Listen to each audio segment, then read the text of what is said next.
que se derrame la lluvia sobre el mármol soleado y solo de los parques, que bullan como diablos minúsculos los saltos del agua, que se pierda la razón de los impuros, que en los vitrales aparezca el rostro de los muertos uno tras otro en las alas de un ángel desaparecido, que apresure el agua su caída. Luego será tarde y el hombre aprenderá a silbar como lagarto, porque uno empieza a llenarse de respiro hasta donde llega el punto que no se puede, que se convierte en bramidos el aliento, que no se pierda el sonido. La ciudad acrecienta su espalda vegetal y en ella las estatuas, pobres estatuas, limpias bajo el agua. Versos de Tony Borrego con los que le saluda Claro, la revista cultural de Tunas Visión.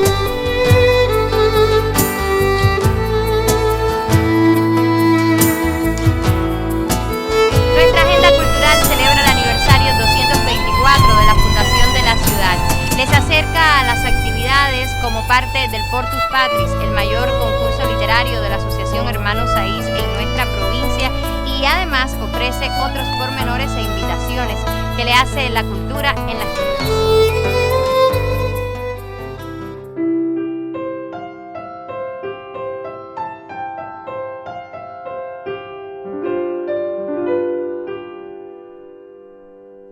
Ella despertó con el deseo de quien juega con el sol. Se inunda de olores, abraza los árboles, muros y fachadas. Se entrega con tanta intensidad que no tiene en cuenta los relojes.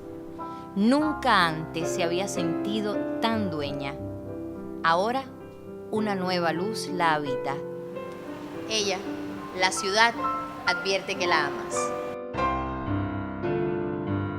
Ciudad de puertas abiertas, así titularon su intercambio los protagonistas que en la tarde del pasado miércoles estuvieron dialogando acerca de la ciudad de Las Tunas, su fundación y principales características. Me refiero al doctor Guillermo Montero y al historiador de la ciudad, Víctor Marrero, quien también recibió por estos días el Premio Provincial de Historia.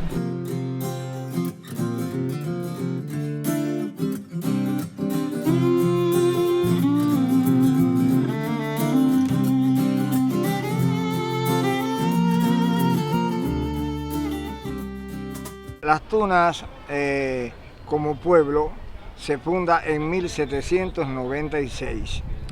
Yo en mis andanzas por los archivos cubanos encontré un legajo en el Archivo Nacional que dice que el pueblo de Las Tunas tomó su principio por el permiso que varios dueños, esclavos, vecinos, circunvecinos dieron a otros para que viniesen a poblar.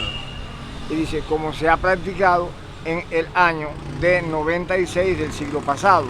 Es un documento firmado en 1823, años de 96, siglo pasado, en 1796.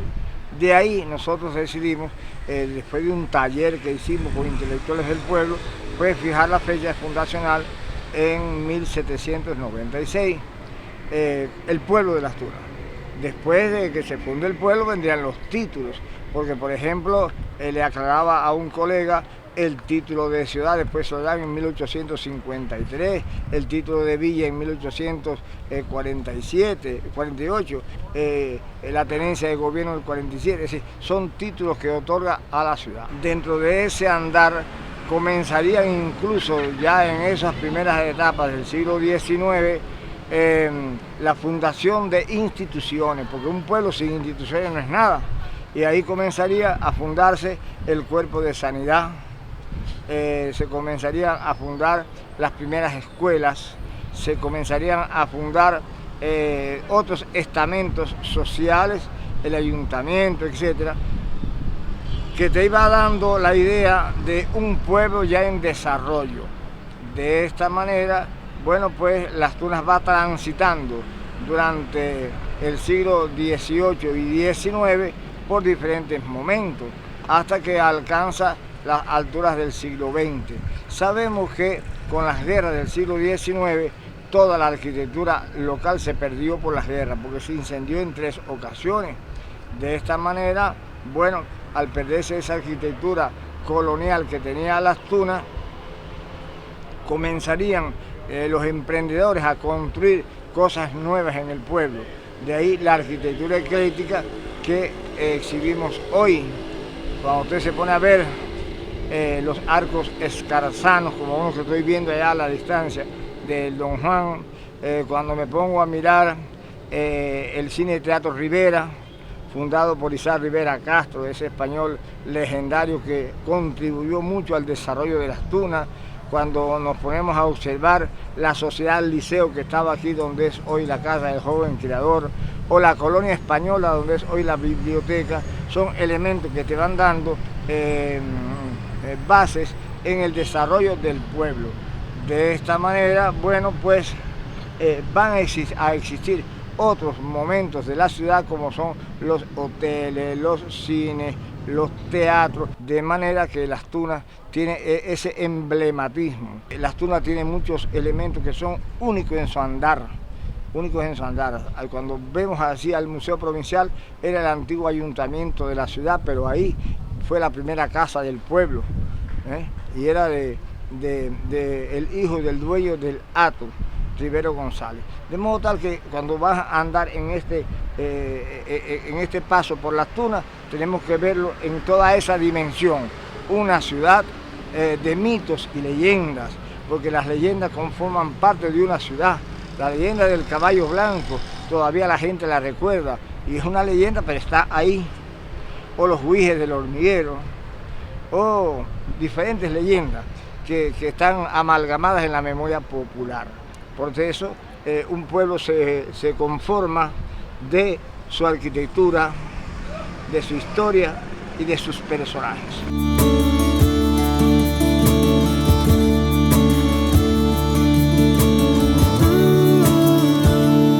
Haber recibido el Premio Provincial de Historia para mí es un reconocimiento colectivo.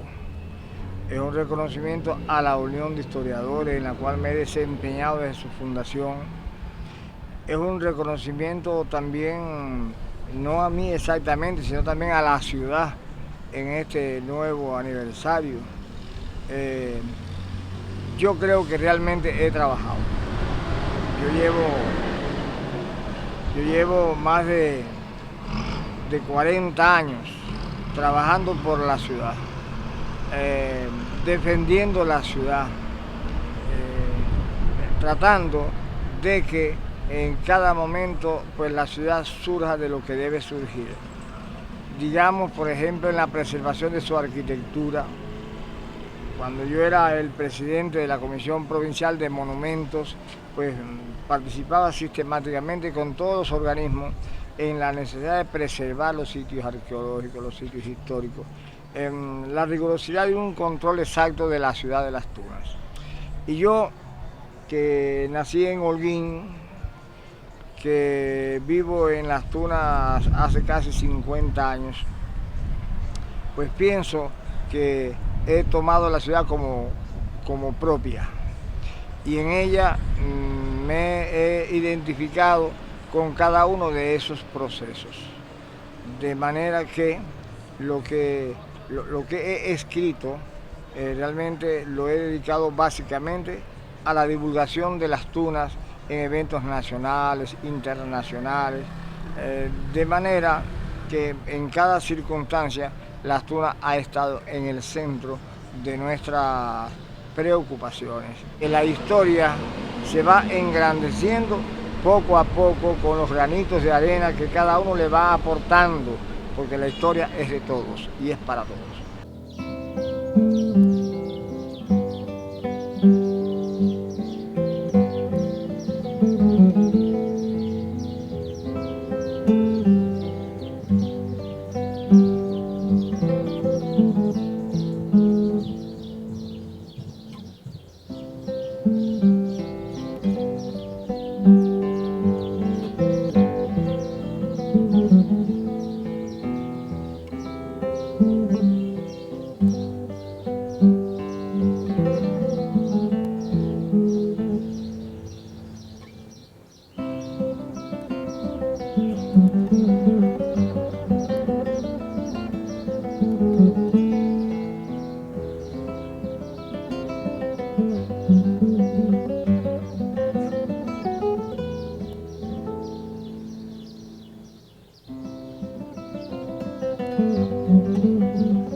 Vicente García vive en la ciudad de Las Tunas, en cada rincón, en cada espacio, en el corazón de cada persona.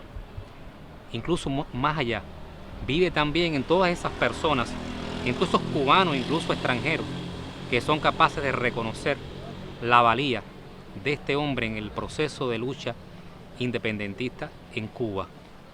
Y no digo Las Tunas, digo en Cuba, porque en Cuba se reconoce, independientemente de que en algunos momentos hayan existido determinadas incomprensiones respecto a la justeza de su labor revolucionaria, creo que ya es algo que ha sido lo suficientemente aclarado y se ha hecho la suficiente justicia para la historia, para los tuneros y para todo el conjunto de próceres de la patria del cual él forma parte como uno más dentro de ese altar de la honra.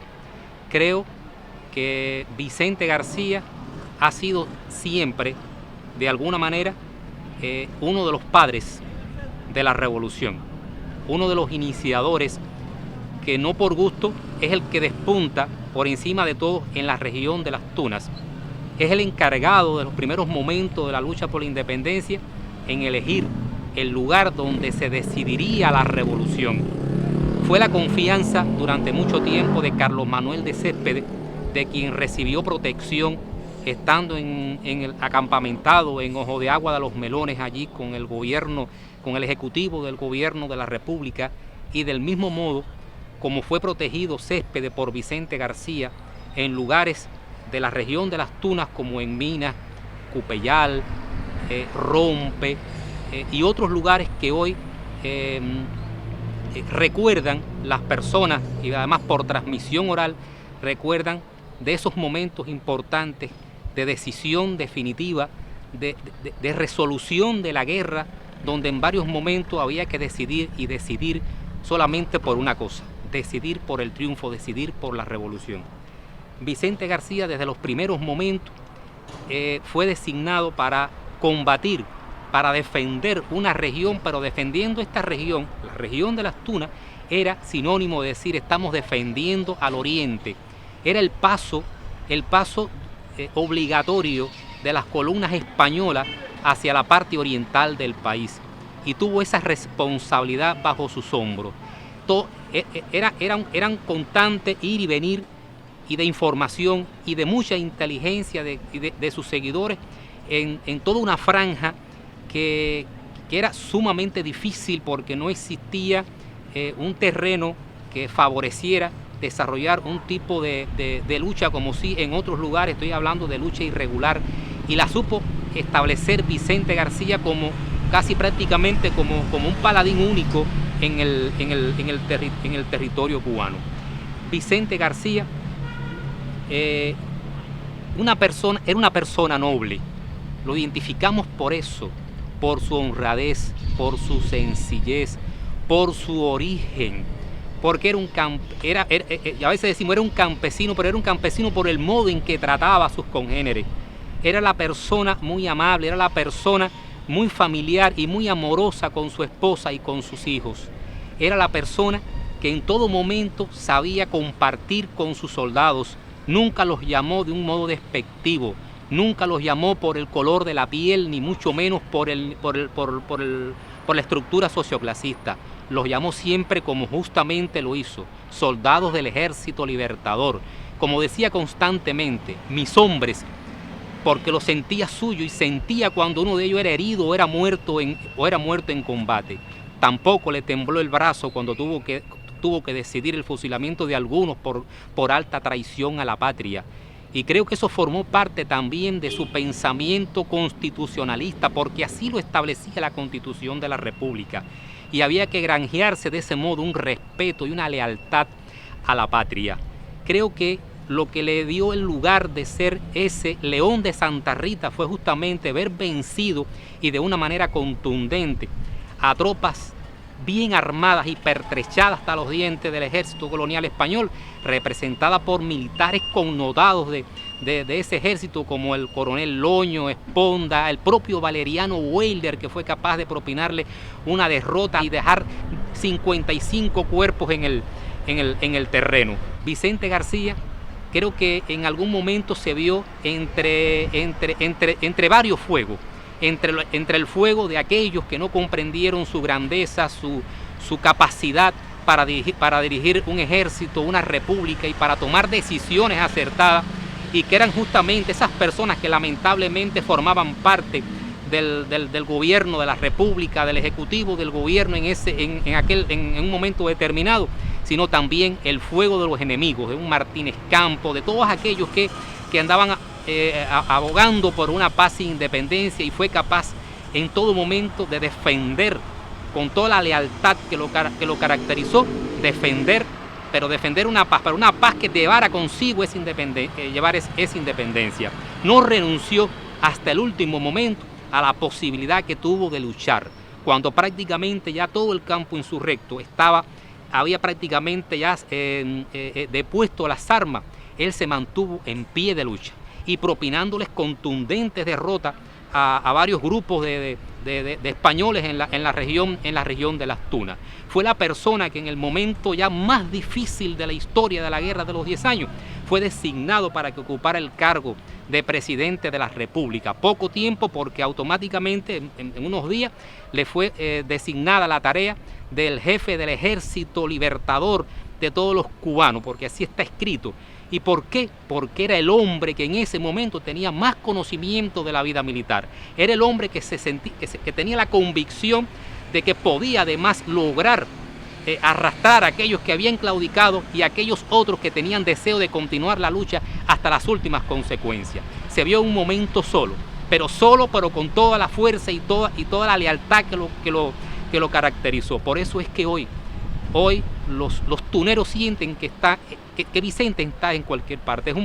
Sigue siendo ese paladín, sigue siendo ese que, aunque con el machete abajo, identificamos e interpretamos otro nivel y otro carácter de su simbolismo, porque no fue el hombre que provocó derrota, no fue el hombre que provocó sediciones, fue el hombre que en todo momento tuvo la convicción de que podían seguirlo y que el hecho de la libertad era posible, y lo fue logrando en el propio decurso de la guerra. Y la historia y los historiadores nos hemos encargado de ponerlo en el lugar que merece, y así estará para la posteridad.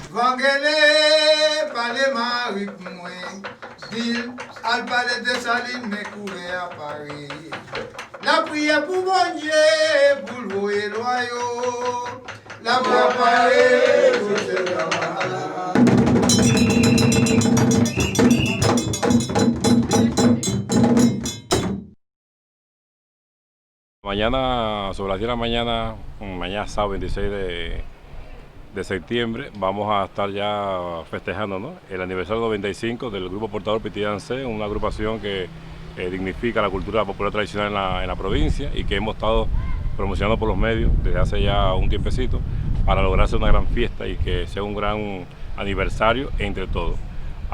Bueno, va a estar, como ya había comentado anteriormente, va a estar acompañando musicalmente toda la puesta la agrupación La Paliza, un grupo de categoría nacional de la comunidad de Baltre, que ya han venido realizando ensayos. Incluso hoy estuvimos en el último ensayo general en el teatro, y que van a acompañar los solistas de alta envergadura del catálogo del Centro Provincial de la Música Barbarito 10, como es el caso de Yanis Fernández, el caso de Laí Rodríguez, el solista Fidel Sánchez, y bueno, los mismos cantantes de la agrupación van a interpretar temas propios de la investigación que ya fue hecha con anterioridad sobre los bailes que trajeron ellos desde el sur de Haití, de la comunidad de Ocay, cuando ellos se instalaron aquí desde el año 1917, que se instalaron aquí en Cuba, en toda la parte norte del oriente cubano, y parte de esa música, esos cantos, esos bailes que ellos trajeron consigo, lo van a interpretar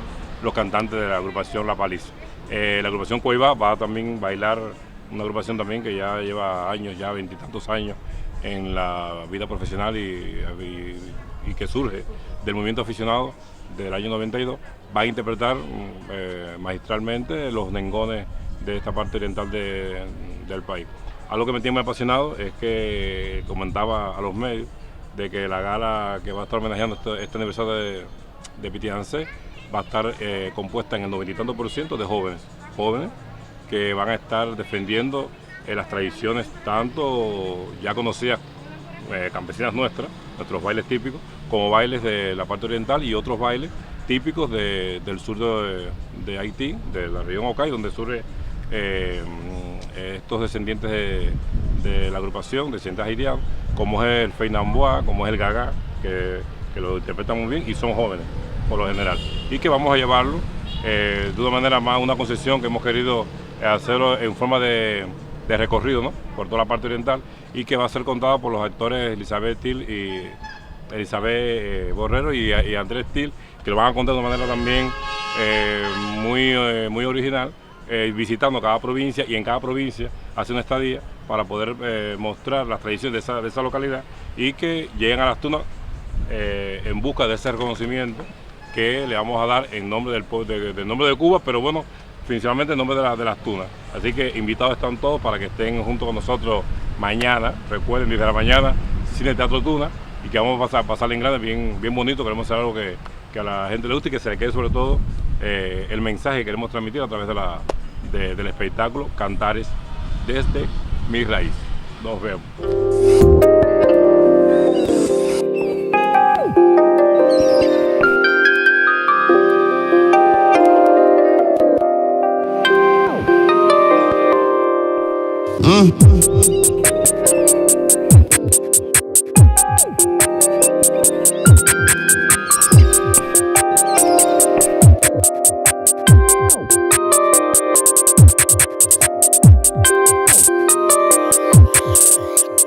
El Por Tus Patris es el evento más longevo que tiene nuestra filial en Las Tunas y su célula de Puerto Padre.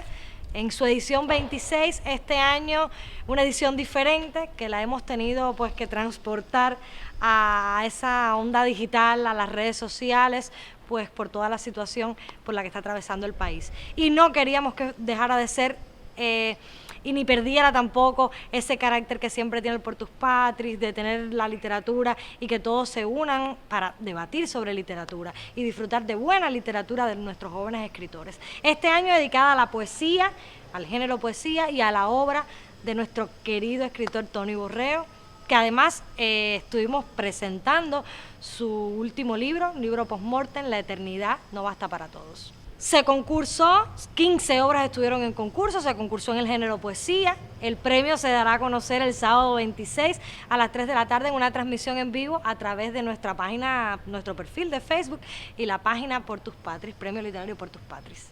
El jurado está integrado por 3 excelentes escritores, desde Guantánamo, Miladis Hernández, desde Holguín, Moisés Mayán, y nuestro presidente del jurado tan querido, Argel Fernández, que además es el representante de la editorial San López, ya que ese premio se hace con para publicarlo en la editorial San López. Ese es el premio del concurso. Hoy en día las redes sociales es la plataforma a la que pueden llegar todos los jóvenes, es decir, es la forma más rápida de mover todo el contenido, ya sea por los grupos de WhatsApp, que además se creó un grupo de WhatsApp para debatir 2 propuestas que se debatieron durante el foro online, el foro debate que se hizo a través de nuestro perfil de Facebook. Uno de esos trabajos fue de la escritora y nuestra presidenta de la UNIA, Marina Lourdes Jacobo, Tony Borrego, popular.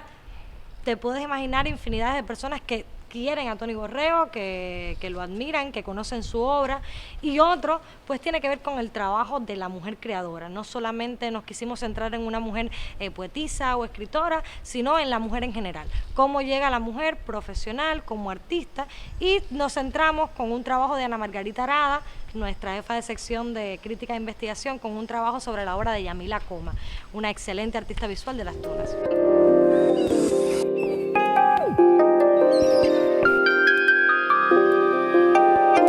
nadie escriba hasta que se le avise. Los ángeles acudirán y como levantados y como hechos de la misma alquimia elevarán su cáscara y su carne. Que nadie huya de su propia sombra. En la ciudad aún queda sitio donde orear los pies. Que la noche espere por nosotros. Las madres rezarán hasta muy tarde. Versos de Tony Borrego con los que se despide Claroscuro. Pero recuerde, regrese el viernes porque aquí la cultura nace de la propia vida. Voy sin más resguardo que mi voz, nunca a favor del viento que nos deja un silencio de sonrisa. Voy por el camino de volver, no veo las luces pero avanzo, tengo poco que perder.